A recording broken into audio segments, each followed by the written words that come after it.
Students, स्वागत करता हूं अपने चैनल जीएसबी दीपेंद्र सर में।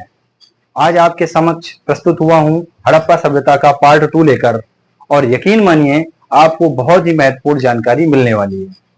तो देखते रहिए मेरे साथ में जीएसबी दीपेंद्र सर। हड़प्पा सभ्यता को कांस्य युगीन सभ्यता भी कहते हैं, ठीक है।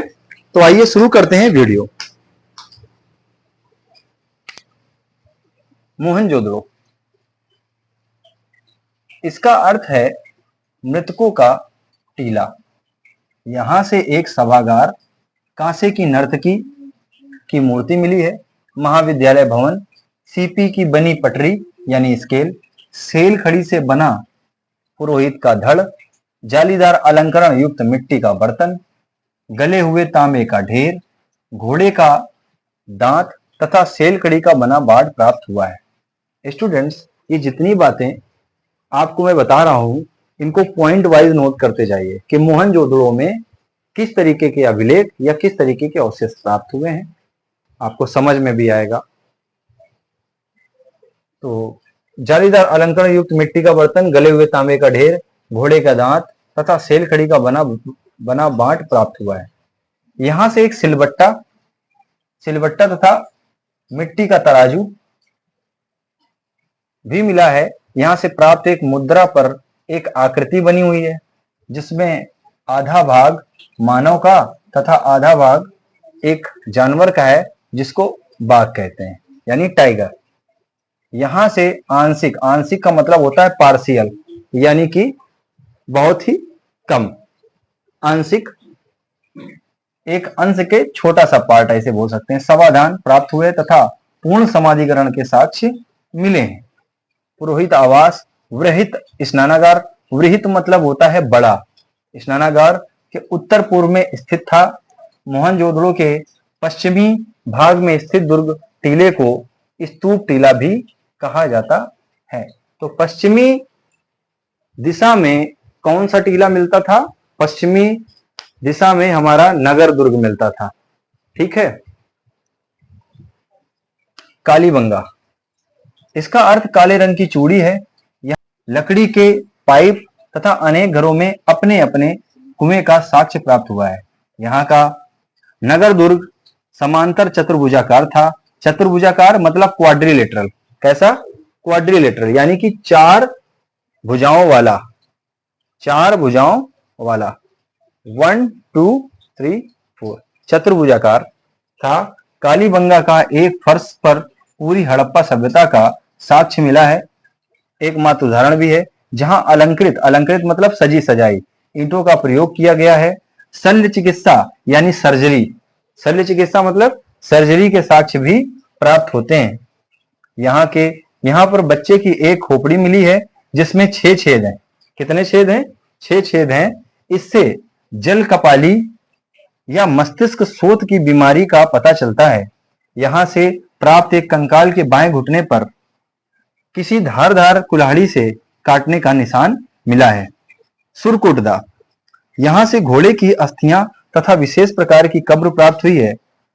यहाँ के एक बड़े आकार की शिला से ढकी हुई कब्र मिली है तथा एक कब्रिस्तान से कलश समाधान का साक्ष्य भी मिला है।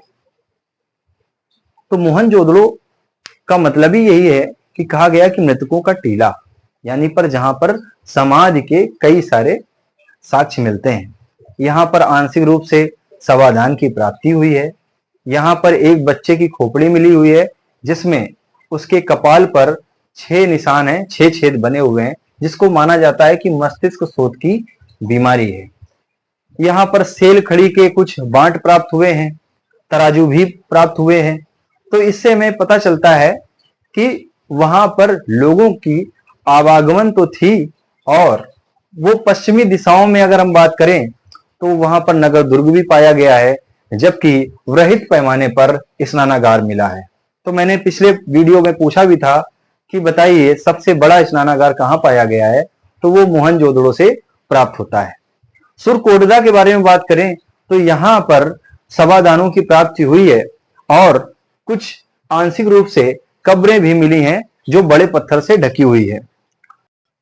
अब बुरजोम, यह श्रीनगर का पुरातात्विक महत्व वाला प्रमुख ऐतिहासिक स्थल है? पुरातात्विक यानी पुराना महत्व वाला प्रमुख ऐतिहासिक स्थल है।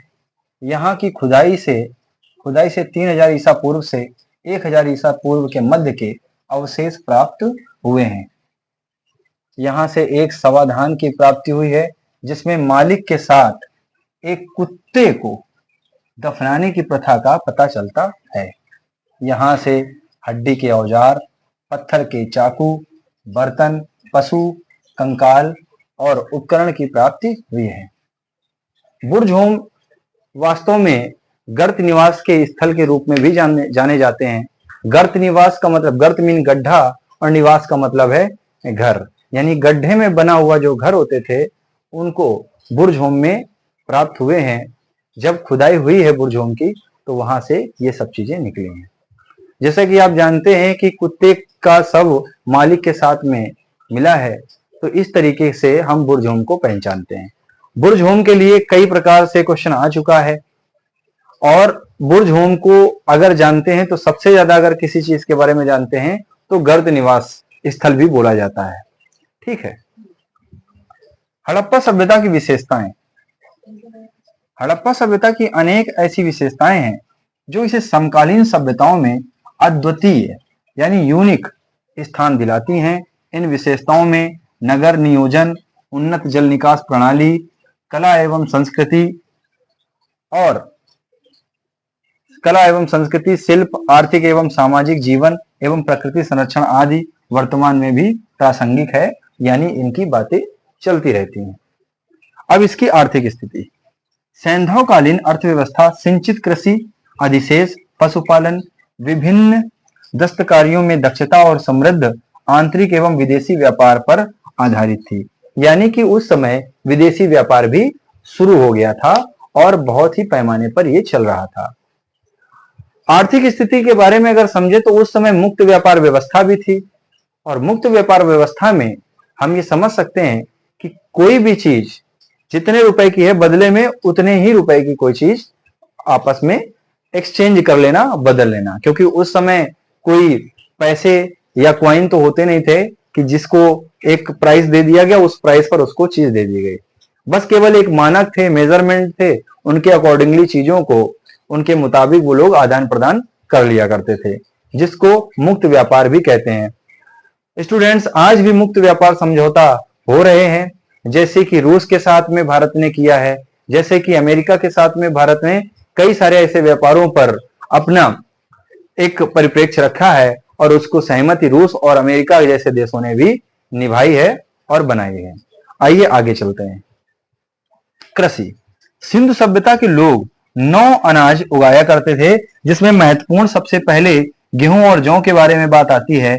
गेहूं जो वही एक ऐसा अनाज है जो सबसे पहले उगाया गया था सिंधु सभ्यता में, और ये आपको पता होगा सुलेमान किरथर पहाड़ियों के आसपास की जो जगह है वहां पर इसको उगाया गया था, और उस जगह में मेहरगढ़ नाम का अगर नाम ना लिया जाए तो इसके साथ नाइंसाफी होगी। तो इसलिए मेहरगढ़ जो कि आज पाकिस्तान में पड़ता है वहां पर सबसे पहले गेहूं और जौ उगाने का प्रयोग किया गया। आगे की बात, इन लोगों ने और भी फसलें उगाई, जैसे राई की खेती की गई, मटर, तिल, सरसों, चावल, कपास, बाजरा आदि पैदा करते थे। फैक्ट की बात यह है कि सबसे पहले कपास उगाने वाले सिंधु सभ्यता के लोगों को ही इसका श्रेय दिया जाता है। और आगे की बात यह है कि संभवतः ये लोग लकड़ी के हलों का प्रयोग करते थे, और लकड़ी का प्रयोग क्यों करते थे, लकड़ी के हलों का प्रयोग क्यों करते थे, क्योंकि बनावली से मिट्टी के हल का एक अवशेष प्राप्त हुआ है, जबकि कालीबंगा से जुते हुए खेतों के अवशेष प्राप्त हुए हैं। कालीबंगा से जुते हुए खेतों एवं बनावली से मिट्टी का हल जैसा खिलौना भी प्राप्त हुआ है। इससे यह अनुमान लगाया जाता है कि वहां पर लोगों ने हल का भी प्रयोग करना सीख लिया था। लेकिन एक बात यह भी है कि जो हल थे उसमें ना कोई फाल मिला है और ना ही कोई लोहे की जैसी ऐसी चीज मिली है। फाल क्या होता है? फाल का मतलब होता है कि हल में जो सबसे नीचे प्रयोग की जाने वाली जो चीज होती है, जो धारदार होती है, जो मिट्टी को पलटने का काम करती है, वो चीज फाल उसमें नहीं पाए गए हैं। संभवतः लकड़ी के हलों का ही यूज किया गया है। पशुपालन, सैंधव सभ्यता के लोगों ने बहुत सारे पशुओं को पाला था, जिनमें बैल, गाय, भैंस, बकरी, भेड़ और सुअर आदि प्रमुख थे। ये लोग बिल्ली, कुत्ता, हाथी एवं गैंडे से भी परिचित थे। कुबड़ वाला सांड सबसे प्रिय पशु था। घोड़े के अस्तित्व का संकेत परवर्ती काल में मोहनजोदड़ो, लोथल, राणागुंडई एवं सुरकोटदा से मिलते हैं। सुरकोटदा, राणागुंडई, मोहनजोदड़ो, लोथल ये सैंधव सभ्यता की पहचान है। लोथल एवं रंगपुर से घोड़े की मृण मूर्तियों के अवशेष मिले हैं। ऊंट की अस्थियां कालीबंगा से प्राप्त हुई हैं। बाघ का अंकन सिर्फ सिंध प्रदेश के स्थलों से प्राप्त हुआ है, परंतु सिंध से बाहर सिर्फ कालीबंगा की मुहर पर बाघ का चित्र मिलता है। व्यापार एवं वाणिज्य।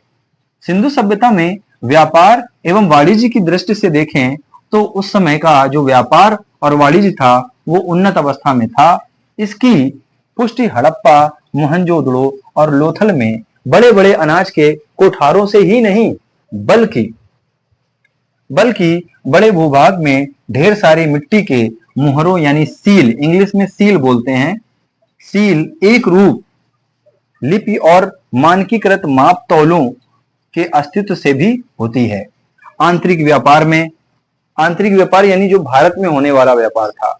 आंतरिक व्यापार में कर्नाटक, राजस्थान, गुजरात एवं बलूचिस्तान जो पाकिस्तान में है आदि क्षेत्रों की महत्वपूर्ण भूमिका थी। यानी कि आंतरिक व्यापार पर ऐसे स्थलों की महत्वपूर्ण भूमिका थी जिसमें राजस्थान, कर्नाटक और बलूचिस्तान का नाम आता है। ठीक है। इसके बाद अगर देखें तो आंतरिक व्यापार में पत्थर, धातु, सल्क आदि का व्यापार किया जाता था। व्यापार में धातु के सिक्कों का प्रयोग नहीं किया जाता था। ठीक है। एवं वस्तु विनिमय प्रणाली व्यापार का आधार थी। वस्तु विनिमय प्रणाली यानी एक वस्तु के बदले दूसरी वस्तु का आदान प्रदान करना।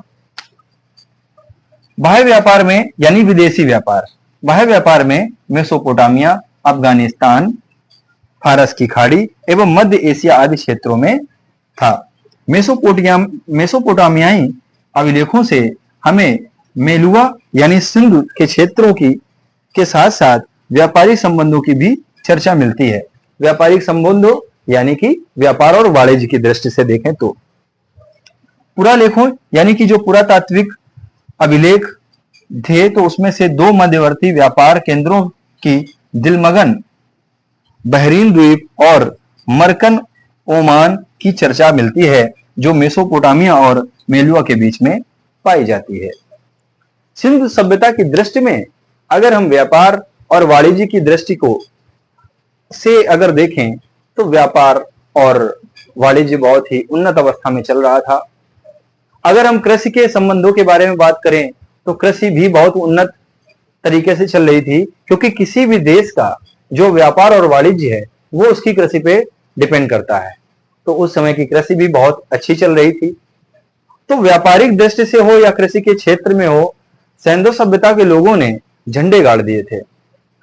आगे इसके बारे में हम लोग और अध्ययन करेंगे, वो हमारा पार्ट 2 वीडियो रहेगा। पार्ट 2 वीडियो में आपको हम आगे के बारे में बताएंगे, जिसमें सिंधु सभ्यता के कई सारे विस्मरणीय खोजें हुई हैं जिनके बारे में आपको बताते चलेंगे। पार्ट 2 वीडियो में सिंधु सभ्यता का पतन कैसे हुआ, किसके द्वारा हुआ, या कौन कौन से ऐसे दिलचस्प खबरें हैं या दिलचस्प मोड़ हैं जिनकी वजह से सिंधु सभ्यता का अंत पाया जाता है। उसके बाद उत्तर वैदिक काल में हम लोग बौद्ध धर्म और जैन धर्म के बारे में समझेंगे। आज के लिए वीडियो में इतना ही। मिलेंगे अगले वीडियो में किसी नए टॉपिक के साथ में। तब तक के लिए good bye and best of luck. जय हिंद।